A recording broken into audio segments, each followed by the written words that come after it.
Hello everyone. Comparative politics में आज हम डिस्कस करेंगे पैटर्न्स ऑफ इलेक्टोरल कंपटीशन। और बेसिकली ये हम डिस्कस करेंगे कि किस बुनियाद पर लोग जो है वोट देते हैं और पॉलिटिकल पार्टीज़ को किस बुनियाद पर वोट लेते हैं। इसके साथ साथ हमारे साथ टू बेसिक लॉज हैं इलेक्टोरल सिस्टम्स के, Duverger's law and Downs median voter result. और basically democratic party systems, the electoral system is a major determinant of the pattern of electoral competition। मतलब इलेक्टोरल सिस्टम्स जो है इससे determine होती हैं patterns of electoral competition. Political science में दो basic theories हैं, लॉज हैं, डिवर्जर्स लॉ एंड डाउन्स, जो मीडियन वोटर एक लॉ है या एक थेरी है। इसकी बुनियाद पर सबसे पहले हम डिवर्जर्स लॉ की तरफ आते हैं, which is name after French, वो पॉलिटिकल साइंटिस्ट है फ्रेंच, मॉरिस डिवर्जर। और बेसिकली उनकी थेरीज जो है पॉलिटिकल साइंस में बहुत से वेल नोन है। It states that there is a systematic relationship between electoral systems and the party systems। उनके ख्याल में इलेक्टोरल सिस्टम्स और पार्टी सिस्टम्स के दरमियान एक क्लोज रिलेशनशिप है और ये सिस्टमैटिक रिलेशनशिप है। So that single member district plurality election system tends to create two party systems in the legislature. उनका बेसिक आर्गूमेंट ये है सबसे पहला कि single member district plurality electoral जिस तरह सिस्टम्स है वहाँ पर यहाँ पर मतलब टू पार्टीज़ जो है वो मोस्ट लाइकली टू पार्टीज़ जो है वो लेजिस्लेचर को ऑक्यूपाई करती हैं। और प्रोपोर्शनल रिप्रेजेंटेशन में इस तरह है कि मल्टी पार्टी सिस्टम जो है बनते हैं। सिंगल मेंबर डिस्ट्रिक्ट प्लुरैलिटी सिस्टम इस तरह है कि मतलब वहाँ पर एक डिस्ट्रिक्ट में सिर्फ एक ही बंदा इलेक्ट होता है और उनके लिए ये लाजमी है कि वो सारे जितनी भी हैं सेपरेटली जितनी भी कैंडिडेट्स हैं उनसे ज़्यादा वोट ले। मतलब ABCD में ए जो है 20%, B 20% और C 20%, इनके लिए लाजमी है कि वो 40% ले, तो वो ये जीत जाता है। प्रोपोर्शनल रिप्रेजेंटेशन में प्रोपोर्शनल रिप्रेजेंटेशन इलेक्टोरल सिस्टम्स में अक्सर इस तरह होता है कि बड़े बड़े इलेक्टोरल डिस्ट्रिक्ट्स बनते हैं और वहाँ पर ये अक्सर ये भी हो सकता है कि एक डिस्ट्रिक्ट से 20 लोग जो है इलेक्ट हो, 15 इलेक्ट हो, 10 इलेक्ट हो। तो यहाँ पर ये होता है कि लोग पार्टी को वोट देते हैं और देन इसके बाद जितनी भी ये वोट्स रिसीव करते हैं प्रोपोर्शनली उसी परसेंटेज की बुनियाद पर ये सीट्स ऑक्यूपाई करते हैं लेजिस्लेचर में। और फिर इस तरह होता है कि मतलब ओपन लिस्ट बनती है और क्लोज लिस्ट बनती है। क्लोज लिस्ट में यह है कि फॉर एग्जांपल एक डिस्ट्रिक्ट में एक पार्टी ने 60% जो है ये वोट लिए, तो 60% ही लेजिस्लेचर में वो ऑक्यूपाई भी करेंगे। तो एक 60% के लिए ये लाजमी है कि इस डिस्ट्रिक्ट में कि वो अपने लिए लिस्ट बनाए कि कौन कौन से लोग जो है लेजिस्लेचर में जाएंगे। तो इसके लिए एक क्लोज लिस्ट बनते हैं जो कि पॉलिटिकल पार्टीज खुद बनाती है, और एक ओपन जो कि लोग जो है प्रेफर करते हैं कि कौन हमारे लिए लेजिस्लेचर में जाए। तो डिवर्जर ये कहते हैं कि बेसिकली इस तरह है कि प्रोपोर्शनल रिप्रेजेंटेशन में मल्टी पार्टी सिस्टम्स बनती है और जो कि सिंगल मेंबर प्लुरैलिटी मतलब डिस्ट्रिक्ट प्लुरैलिटी इलेक्टोरल सिस्टम है, इलेक्शन सिस्टम है, वहाँ पर टू पार्टीज जाती हैं। उनके ख्याल में इसकी पीछे टू मैकेनिज़म्स हैं। एक जो है मैकेनिकल इफेक्ट है और दूसरा जो है साइकोलॉजिकल इफेक्ट है। मैकेनिकल इफेक्ट उनके ख्याल में ये है कि ये basically as a direct consequence of the way that different electoral systems convert votes into seats. मतलब ये है कि वो ये मैकेनिकल इस बुनियाद पर है कि किस तरह हम मतलब इलेक्टोरल सिस्टम्स में हम किस तरह कन्वर्ट करते हैं वोट्स को सीट्स की तरफ, मतलब सीट्स को किस तरह हम वोट्स कन्वर्ट करते हैं। सिंगल मेंबर डिस्ट्रिक्ट सिस्टम्स में उनके ख्याल में parties gets no representation unless they finish first at least one district. Therefore, smaller parties that run second, third, and fourth across many districts receive little or no representation। उनके ख्याल में ये है कि एक पॉलिटिकल पार्टी के लिए लाजमी है कि वो सबसे पहले फिनिश करे फर्स्ट एटलीस्ट वन डिस्ट्रिक्ट में। और इस तरह होता है उनके ख्याल में ये है कि टू पार्टीज़ इस तरह वजूद में आती हैं कि ज़्यादातर लोग जो है वो इसके पीछे मैकेनिकल इफेक्ट ये है कि चूँकि इस तरह होता है कि पॉलिटिकल पार्टी के लिए सिर्फ सबसे ज़्यादा वोट लेने होते हैं। मतलब ये है कि अगर ए ने 20% लिए हैं, बी ने 20% और सी ने एटलीस्ट 30 मतलब इवन 25% लिए हैं या इसी तरह लिया, तो डी जो है वो सबसे ज़्यादा वोट लेते हैं 45% या 40%। तो उनके लिए एक पॉलिटिकल पार्टी के लिए 40% वोट्स जो है लेना एक बड़ी पॉलिटिकल पार्टी के लिए मुश्किल नहीं है। और दूसरे नंबर पर जो है ज़ाहिर बात है कि दूसरे अक्सर ये भी होता है कि दूसरे डिस्ट्रिक्ट्स में दूसरी पॉलिटिकल पार्टी जो है इस तरफ होती है जो कि बड़ी पार्टी है। तो टू पार्टीज़ इस बुनियाद पर कि बड़े बड़े पार्टीज़ जो हैं वो उनके लिए मुश्किल नहीं होता कि single member district plurality system में वो अपने लिए वो वोट्स वो इलेक्शन जो है वो जीत सके। और इस तरह है कि इन 2010 for example election in Britain for example the liberal democratic party Britain's third largest party received 23% of the votes but only 9% of the seats in the house of Commons. इस तरह है कि यहाँ पर हम ये नहीं देखते कि वोट्स लोग कितने देते हैं, एक पॉलिटिकल पार्टी कितने वोट्स लेते हैं, जिस तरह प्रोपोर्शनल रिप्रेजेंटेशन में होता है कि अगर for example liberal democratic party जो है वो 23% वोट्स लेते प्रोपोर्शनल रिप्रेजेंटेशन में, तो जाहिर बात है कि वो 23% सीट्स भी लेते थे, उनको लेना था। लेकिन इस तरह नहीं हुआ चूँकि उन्होंने वोट्स ज़्यादा लिए, लेकिन वो उन्होंने मतलब मैकेनिकल इफेक्ट ये है कि उनको एक्सक्लूड किया गया क्योंकि ये सिंगल मेंबर डिस्ट्रिक्ट जो कि प्लूरलिटी सिस्टम है उसी सिस्टम की वजह से, क्योंकि वहाँ पर वोट्स को हम नहीं देखते ओवरऑल, बल्कि हम ये देखते हैं कि एक डिस्ट्रिक्ट में सबसे ज़्यादा वोट लोग कौन लेते हैं। तो ये एक मतलब रिप्रेजेंटेशन जो है ये बहुत से लोग जो है बहुत से वो रिप्रेजेंट नहीं किया जाता उनको। उनके ख्याल में, डॉर्जर के ख्याल में दूसरी तरफ इस तरह है कि हमारे साथ साइकोलॉजिकल इफेक्ट है और lies in the fact that both voters and candidates anticipate the mechanical effect। मतलब वोट लोग जो हैं वो ये देखते हैं कि मैकेनिकल इफेक्ट की तरफ वो देखते हैं कि for example single member constituency है तो यहाँ पर वो एंटिसिपेट करते हैं, मतलब आगे से वो सोचते हैं कि ये बंदा जो है ये जीत जाएगा। Therefore voters do not throw their support behind hopeless parties and candidates। और इसी बुनियाद पर लोग जो हैं वो अपनी मतलब होपलेस वो अगर वो ये देखते हैं कि ये जिस कैंडिडेट को वोट देना चाहता हूँ वो तो जीत नहीं सकता, तो इसी वजह से वो प्रेफर नहीं करते कि उनको वोट दे। ठीक है, इसके मतलब इंस्टेड वो ये क्या करते हैं, दे मे सपोर्ट देयर सेकंड बेस्ट और इवन थर्ड बेस्ट। इसके पीछे जो है फॉर एग्जांपल वो फिर ये देखते हैं कि मेरे लिए सेकंड बेस्ट कौन है और थर्ड बेस्ट कौन, और ये भी ना हो option in order to keep the party that they strongly dislike from winning.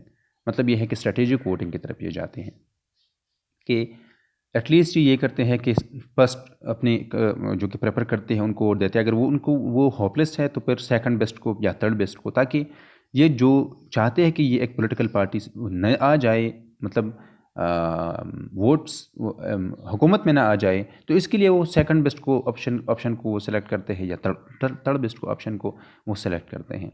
And knowing that the voters will not support them minor parties candidate are reluctant to run and the contributors think twice about supporting them। मतलब ये है कि इसके पीछे मतलब फिर वो parties जो है वो भी मतलब इतने ज़ोर शोर से अपने काम जो है वो जारी नहीं रखते, क्योंकि उनको पता होता है कि हम नहीं जीत सकते सिंगल मेंबर कॉन्स्टिट्यूंसीज़ में। और इसके पीछे मतलब प्रोपोर्शनल रिप्रेजेंटेशन में ये अहम बात है कि वहाँ पर माइनॉरिटी जितनी भी पार्टीज़ हैं उनको रिप्रेजेंटेशन मिल सकती है। यहाँ पर जो कि single member district constituency system होते हैं, यहाँ पर माइनॉरिटी पार्टीज़ को मतलब उनको मौका नहीं मिल जाता। तो ये दो साइकोलॉजिकल ये है कि लोग ये सोचते हैं कि कौन जीत सकता है, आगे से वो ये सोचते हैं और फिर ये नहीं करते कि वो उन लोगों को वोट दे जो कि ऑलरेडी मतलब उनके ख्याल में जीत नहीं सकते। तो इसके साथ ये होता है कि अक्सर जो कि लार्जर पार्टीज़ हैं वो सिंगल मेंबर डिस्ट्रिक्ट कॉन्स्टिट्यूंसीज जो है वो प्लूरलिटी सिस्टम जो है वो यहाँ पर जीत जाते हैं। Giving your support to a party और candidate that is not your first choice in order to avoid an even worse outcome is known as strategic voting.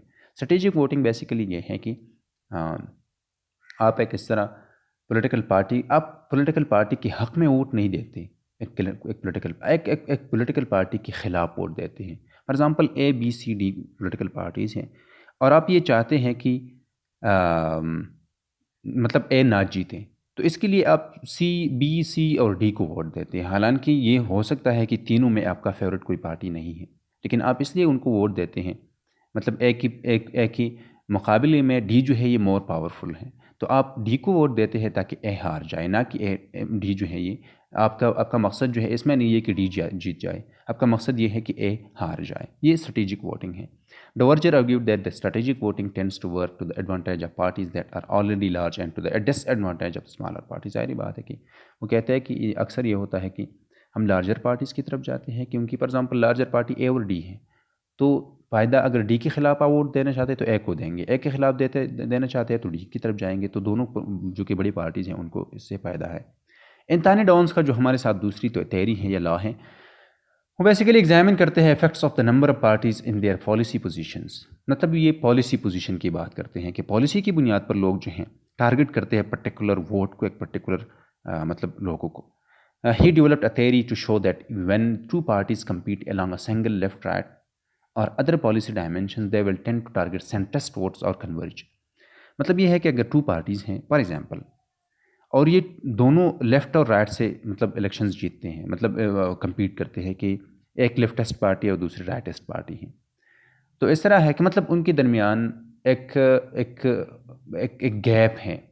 एक पॉलिटिकल पार्टी एक तरफ खड़ी है और दूसरी पॉलिटिकल पार्टी जो दूसरी तरफ खड़ी है, लेकिन दोनों का मकसद ये है कि एंथोनी डाउन का ये ख्याल है कि दोनों का मकसद ये होता है कि किस तरह सेंटर के जो लोग हैं वो किस तरह सेंट्रस्ट वोटर्स जो है ये मतलब अट्रैक्ट कर सकते हैं, उनको टारगेट कर सकते हैं। Down assume that parties are interested only in winning elections and that all voters will choose the party that positions itself closest to their own policy preferences। ज़ाहिर बात है कि उनका मकसद ये होता है कि ये इलेक्शंस जीते और इसके लिए उनके लिए लाजमी है कि ये क्लोज रहे सेंट्रस्ट वोटर्स जो होते हैं उनकी पॉलिसी प्रेफरेंसेस को। He showed that under these conditions the party will moderate their policies so as to try to win the support of median voters।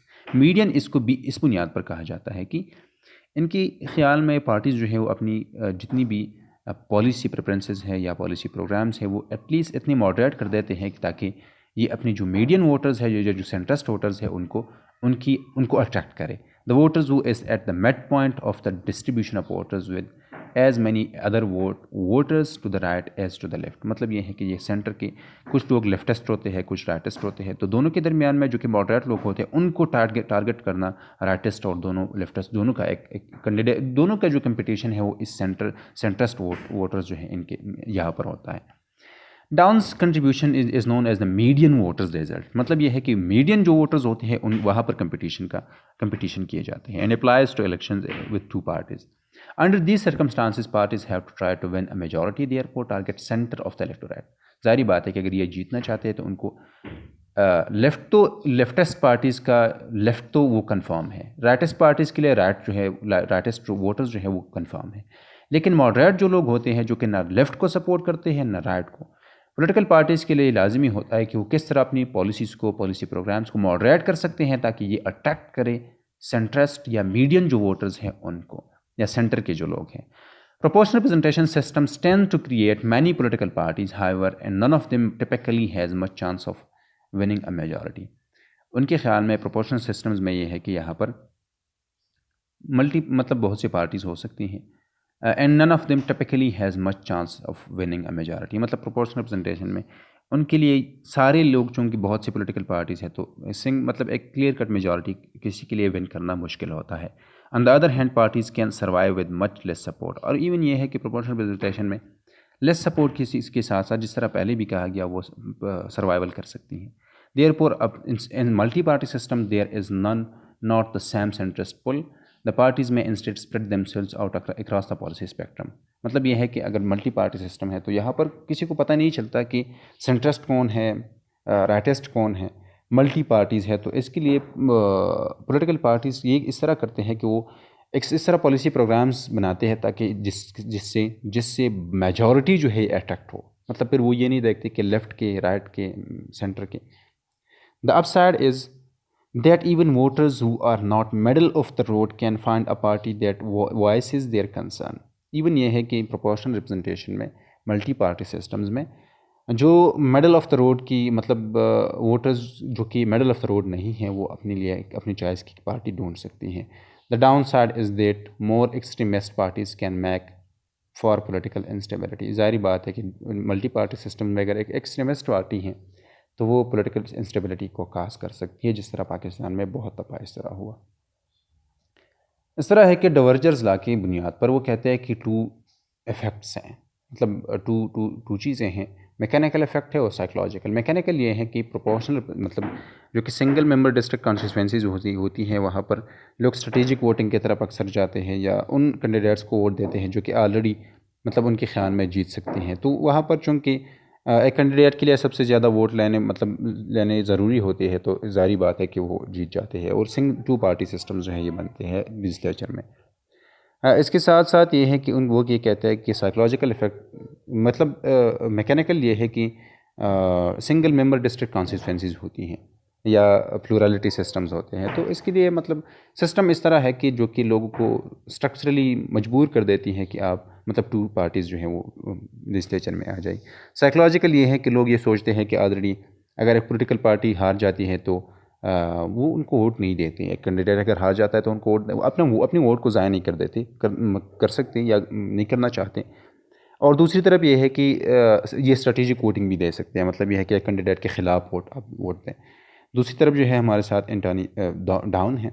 इनके ख़्याल में ये है कि अक्सर राइटिस्ट टू पार्टी सिस्टम्स में राइटिस्ट और लेफ्टिस्ट पार्टीज़ जो है सेंटर की जो कि मीडियन लोग वोटर्स होते हैं उनको टारगेट करते हैं। और इस तरह है कि प्रोपोर्शनल रिप्रेजेंटेशन में फिर ये होता है कि इस तरह पॉलिसी प्रोग्राम्स पॉलिटिकल पार्टीज़ बनाती हैं जो कि आगे जाके इनके लिए इस तरह हो कि जो कि सबसे ज़्यादा वोट एटलीस्ट जो है ये अट्रैक्ट करें।